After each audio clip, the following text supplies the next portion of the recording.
Hello students, আজকের আমি তোমাদের কাছে চলে এসেছি মহাশ্বেতা দেবীর লেখা ভাত এই ছোট গল্পটির নামকরণ নিয়ে। নামকরণের সার্থকতা আমি আজকে তোমাদের কাছে তুলে ধরবো। আগের ভিডিওয়ে আমি ভাত গল্পটির বিষয়বস্তু আলোচনা করেছিলাম। তা সেই বিষয়বস্তুটা তোমরা পড়লে আমি সেই বিষয়বস্তু অনুকরণে এই নামকরণটাও আজকে লিখেছি, কিন্তু বিষয়বস্তুটা যদি পড়ো তাহলে তোমাদের এই প্রশ্নটা খুব চট করেই মুখস্থ হয়ে যাবে। কিন্তু বলে রাখি, যদি নামকরণের সার্থকতা আসে তাহলে এই ভাত এই যে নামকরণ করা হয়েছে, এটা কেন এই নামকরণ করা হলো সেটা তো তোমাদের একটু লিখতেই হবে। তাই প্রশ্নটার উত্তর একটু আলাদা হবে। তাই প্রথমের ইন্ট্রোডাকশন প্রথমের শুরুটা এবং শেষটা কিন্তু আলাদাই হবে। ঠিক আছে, যে আমি বিষয়বস্তুটা লিখেছি সেটা ভিতরে হলেও ওই রকম হলেও আবার যেহেতু নম্বর দেখে লিখতে হয়, তাই সেই বিষয়বস্তুটা একটু ছোট করে লিখতে হবে। দেখো আমি আজকের উত্তরটা কি আলোচনা করছি, কিন্তু নামকরণে কেন নামকরণটা সার্থক হলো সেটা অবশ্যই তোমাদের শেষে তুলে ধরতে হবে যে এই কারণে নামকরণ সার্থক হলো। তাই প্রশ্নের উত্তরটা কিন্তু বিষয়বস্তু থেকে আলাদা হবে একটু। তবে এটাও বলে রাখি, যদি বিষয়বস্তুটা পড়ো তাহলে এই প্রশ্নের উত্তরটা চট করেই মুখস্থ হয়ে যাবে। ঠিক আছে, চলো দেখো নামকরণের সার্থকতা যদি আসে তাহলে আমরা কি লিখবো। আমরা প্রথমে বলবো যে মহাশ্বেতা দেবীর লেখা ভাত ছোট গল্পটি সর্বস্ব হারানো উৎসব নাইয়া বা উৎসব নাইয়ার জীবন যন্ত্রণার কাহিনী। বাদা অঞ্চলে কৃষক সম্প্রদায়ের মানুষ হওয়া সত্ত্বেও সে আজীবন ভাতের প্রত্যাশী হয়ে থেকেছে। ঠিক আছে, তাহলে যেহেতু ভাত নামকরণ তাই ফার্স্টে আমি এটাই দিয়েছি যে মহাশ্বেতা দেবীর লেখা ভাত ছোট গল্পটি আমরা দেখি সর্বস্ব হারানো উৎসব নাইয়া বা উৎসব নাইয়ার জীবন যন্ত্রণার কাহিনী, এবং বাদা অঞ্চলের কৃষক সম্প্রদায়ের মানুষ হওয়া সত্ত্বেও যে আজীবন ভাতের প্রত্যাশী হয়ে থেকেছে। এবার পরের প্যারায় আমরা বলবো যে পশ্চিমবঙ্গের সুন্দরবন এলাকার বাসিন্দা উৎসব সতীশ মিস্ত্রির জমিতে কাজ করে কখনো আধপেটা কখনো সিকিপেটা খেয়ে কোনো রকমে সংসার চালাতো। কিন্তু মাতলা নদীর বিধ্বংসী বন্যা হঠাৎই তার সর্বস্ব কেড়ে নেয়। বন্যায় স্ত্রী পুত্র কন্যা ভিটে মাটি সব কিছু হারিয়ে খাওয়া দাওয়া ভুলে প্রায় পাগল হয়ে যায় সে।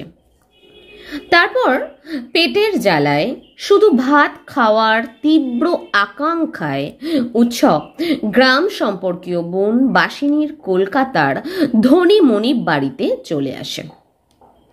এই যে ধনী মনিব বাড়িতে আসে, যে সে কাজ করবে আর খাবে, শুধু কিন্তু খাবার ভাত খাওয়ার আশায়, সে কিন্তু কাজ করে টাকা পয়সা উপার্জনের আশায় কিন্তু কলকাতায় এই মনিব বাড়িতে বাসিনীর মনিব বাড়িতে আসেনি। কিসের আশায়? শুধু ভাত খাবে এই আশাতেই কিন্তু সে কলকাতায় চলে আসে। উর্বর বাদা অঞ্চলে, তাহলে আচ্ছা আরেকটু বলি, কি বললাম আগের লাইনটা, যে তারপর পেটের জ্বালায় শুধু ভাত খাওয়ার তীব্র আকাঙ্ক্ষায় উৎসব গ্রাম সম্পর্কীয় বোন বাসিনীর কলকাতার ধনী মনিব বাড়িতে চলে আসে। উর্বর বাদা অঞ্চলের কৃপায় যাদের বাড়িতে নানান রকম চালের ছড়াছড়ি, উৎসব সেই বাদার সন্ধান করতে চায়। কিন্তু উৎসব যেদিন আসে সেদিন বুড়ো মৃতপ্রায় কর্তা বাবুকে বাঁচাতে বাড়িতে হোম যজ্ঞ হচ্ছিল। ঠিক হয়, যজ্ঞের 2.5 মণ কাঠ কাটার বিনিময়ে উৎসব ভাত খেতে পাবে। যে যজ্ঞে যে 2.5 মণ কাঠ লাগবে সেই কাঠ তাকে কাটতে হবে এবং সেই 2.5 মণ কাঠ কাটার পর সে ভাত খেতে পাবে, এটাই স্থির হয়। কিন্তু সব কাঠ কাটার পরেও তার ভাত খাওয়া হয় না, কারণ বুড়ো কর্তার মৃত্যু ঘটে। বাসিনী অসুচ বাড়ির সব খাবার বাইরে ফেলতে গেলে উৎসব তার হাত থেকে ভাতের ডেচকি কেড়ে নিয়ে ছুটে স্টেশনে চলে যায়। তারপর খাবলে খাবলে মুখ ডুবিয়ে প্রাণ ভরে ভাত খেয়ে স্বর্গসুখ অনুভব করে এবং ডেচকির কানায় মাথা রেখে শান্তিতে ঘুমিয়েও পড়ে। তাহলে দেখো যখন বুড়ো কর্তা মারা গেল, সেই অসুচ বাড়ির খাবার সব ফেলে দেওয়া হলো। বাসিনী সেই সব খাবার ফেলতে গেল, তার মধ্যে কিন্তু তরি তরকারি মাছ সমস্ত রকম ভালো ভালো খাবার ছিল, কিন্তু সে কিন্তু কিচ্ছু নেয়নি সেসব খাবার, শুধু ভাত খাবে। শুধু ভাত খাওয়ার আশায় সে কিন্তু ওই ভাতের ডেস্কিটাই তার হাত থেকে কেড়ে নিয়ে স্টেশনে চলে গেছিল, যাতে স্টেশনে তাকে কেউ বাধা দেবে না, সে নিশ্চিন্তে ভাত খেতে পারে।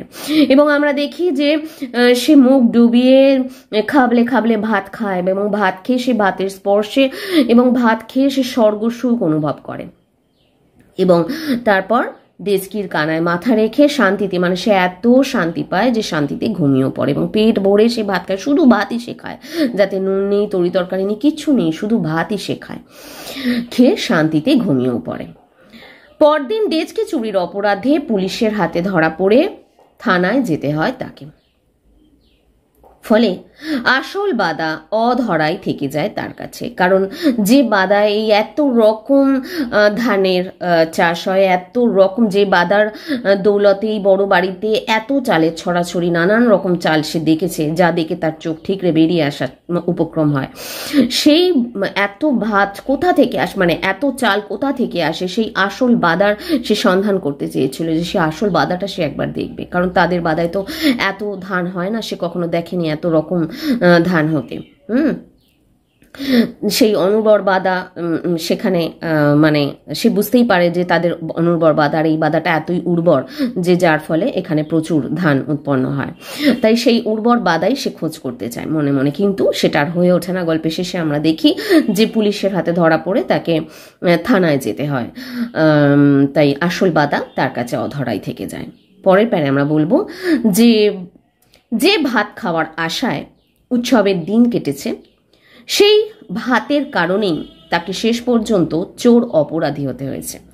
যে ভাত খাওয়ার আশাতেই সে গ্রাম ছেড়ে কলকাতায় আসে শুধু ভাত খাবে বলে, এবং সেই ভাত খাওয়ার কারণেই কিন্তু আমরা দেখি শেষ পর্যন্ত চোর অপরাধী হতে হয়েছে। সরি, তার উদ্দেশ্য কিন্তু ছিল না যে পেতলের ডেস্কি চুরি করার। সে কি পেতলের ডেস্কি চুরি করে সেটা বিক্রি করে সেই টাকায় কিছু করবে এরম ভেবেছিল না, কিন্তু সে পেতলের ডেস্কিটা খালি ভাত তাতে ছিল বলে, সেটা যদি অন্য ডেস্কিও হতো, সিলভারের বা স্টিলের যাই হোক, সেটাই সে নিয়ে যেত। সে পেতলের ডেস্কি বলেই যে নিয়ে গেছে তা নয়, কিন্তু সে ভাতের ডেস্কি বলে সেই ডেস্কিটা নিয়ে গেছিল। কিন্তু যেহেতু বড় বাড়ি, তাদের মনে তো সামান্য তার এতটাই সংকীর্ণ চেতা যে আমরা দেখি যে সেই অভুক্ত মানুষটাকে, তারা শুনেছে যে কদিন ধরে এই মানুষটা অভুক্ত, তাকে সামান্য ভাতটুকুও খেতে দেয়নি। তারা পারতো কিন্তু যে কাজ করার আগে তাকে কিছু খেতে দিতে, কিন্তু সেটাও তারা দেয়নি। ভাত কেন, কিছুই তারা তুলে দেয়নি তার মুখে, উপরন্তু কাজটা করিয়ে নিয়েছে, এবং শেষেও তাদের মনে পড়েনি যে তাকে কিছু খেতে দেওয়া হোক। তা সেই বড় বাড়ির দৌলতেই আমরা দেখি যে তাকে পুলিশের হাতে ধরে, মানে পুলিশ তাকে ধরে এবং তাকে মারেও, এবং শেষ পর্যন্ত তাকে চোর অপরাধী হতে হয়, মানে অপরাধী হয়ে জেলে যেতে হয়। তাই তারপরে কি বলবো, যে ভাতকে কেন্দ্র করেই কিন্তু এই গল্পের কাহিনী আবর্তিত হয়েছে। তাছাড়া মহাশ্বেতা দেবী সামাজিক বৈষম্যের মধ্য দিয়ে দারিদ্র্যের অনন্তকালের স্বপ্ন সাধের ভাত খাওয়ার কথা সুন্দরভাবে গল্পটির মধ্যে ফুটিয়ে তুলেছেন, এই ভাত গল্পটির মধ্যে কিন্তু ফুটিয়ে তুলেছেন। তাই সমস্ত দিক থেকেই গল্পটির ভাত নামকরণ সার্থক হয়েছে বলা যায়।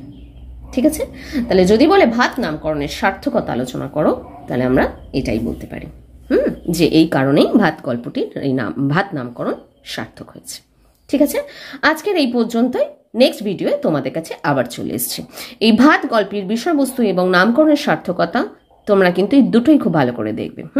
পরের ভিডিও আমি তোমাদের বাদ বাকি প্রশ্নগুলো দিয়ে দেবো, আর ভাত গল্পটা দেওয়া হলে তারপর আমি ভারতবর্ষের থেকেও বেশ কিছু প্রশ্ন তোমাদের সামনে তুলে ধরবো, যেগুলো ইম্পর্টেন্ট। ঠিক আছে, ওকে, আজকের এই পর্যন্ত। নেক্সট ভিডিওয়ে তোমাদের কাছে আবার চলে আসছি। Bye bye.